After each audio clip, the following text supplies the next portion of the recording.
I'll give you the address.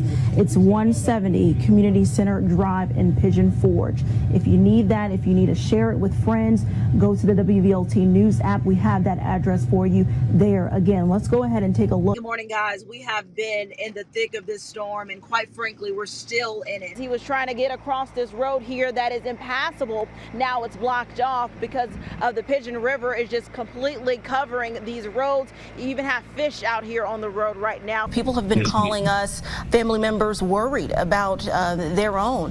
What, if any, reassurance can you give to those who are waiting for something at this point? And one of the things that he said was is to do it peacefully. What do you think about a peaceful protest? That Peyton Manning curse, it's over with. It's done for. Amanda, they actually let me behind the wheel because what's the worst I can do? Wreck it? That's exactly what I'm supposed to do in this car. Let me show you how fast this thing goes. Bye!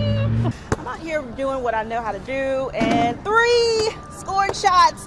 If you come out here, you'll have a blast, they say. And if you just really need some help kicking off the day, pull out the records because today is National Record Store Day. So if you don't have any, go get you some. 2.5-hour standoff with police, ending with a flashbang grenade and an arrest of 43-year-old Keith Kelser. A call that came in was a domestic assault.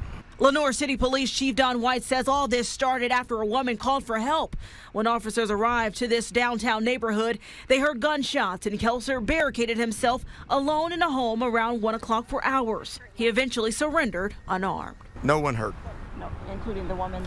She did have injuries, but non-life-threatening. These domestic calls aren't uncommon for Tennessee law enforcement. According to the most recent data from the TBI, more than 67,000 domestic violence victims were reported in the state in 2021. Most of them were women.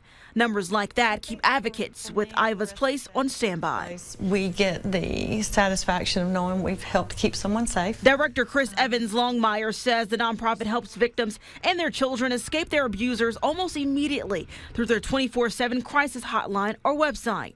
We've got clients who've been stabbed with forks, with knives. We have clients who've been shot. It won't stop. They say if you've just experienced domestic violence, get to a safe place. Contact someone who can help you, get medical attention, and write down everything you remember happening. And the only thing you can do to guarantee your safety or that of your kids is to get out. To get out, whatever it takes. While we don't know what happened before Wednesday's domestic call came in, we do know everyone in this case safely walked away. You don't get a grand reaction like this unless there's a bigger story, so let's back up.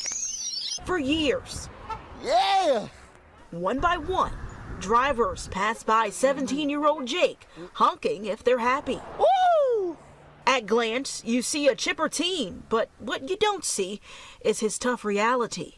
Jacob was diagnosed at the age of 2 with cerebral palsy. Traveling in a vehicle is a painful ordeal for Jake and his ex-military dad, Tim. The heavy lifting to get Jake in and out of their dated van causes Tim to lose function in his hands. I'm just worried about dropping him. The community quickly started raising money for a wheelchair-accessible van. We met the family when Morristown actor Michael Abbott Jr. surprised them with a test run and a promise. We would raise this money by Thanksgiving. A week later, Jake is back watching a parade of vehicles pass by until one pulls into the driveway. It was awesome. Oh, and it's courtesy of singer and Tennessee native Justin Timberlake. I thought, oh my God. You inspire me, Jake. This is the honk if you're happy, the honk if you're happy thing, man. We gotta keep that going. The star says he saw their story on a news clip and it moved him into buying the van just in time for Thanksgiving. I still want to pinch myself and think that we're in a dream. I praise God for it. Praise God for it, huh? Very lucky, aren't we? No more heavy lifting. No more worries on the road. You guys gotta use this van. You can honk all over town now. Yes, sir. And they'll be happy doing it. It's like therapy. A hobby that speaks volumes. Drumming It's more than music for Hakeem. The Austin East Jr. says it can be life-saving. If you pick a drum up, you can just beat the drum, show the drum how you feel. You know, express your feelings into the drum, not pulling the trigger or like picking up a weapon. Drums up, guns down. That's the idea his music teacher had when he started the new group.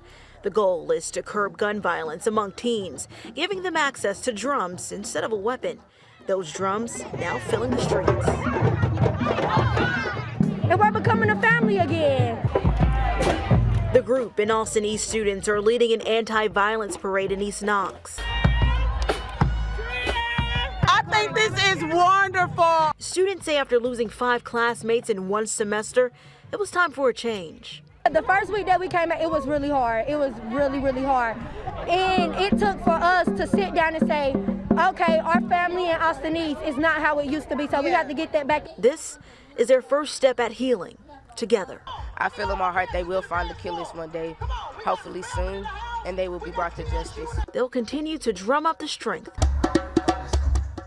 to keep their classmates' memory alive. We're going to be good. We're going to bring Austin East back together how it used to be.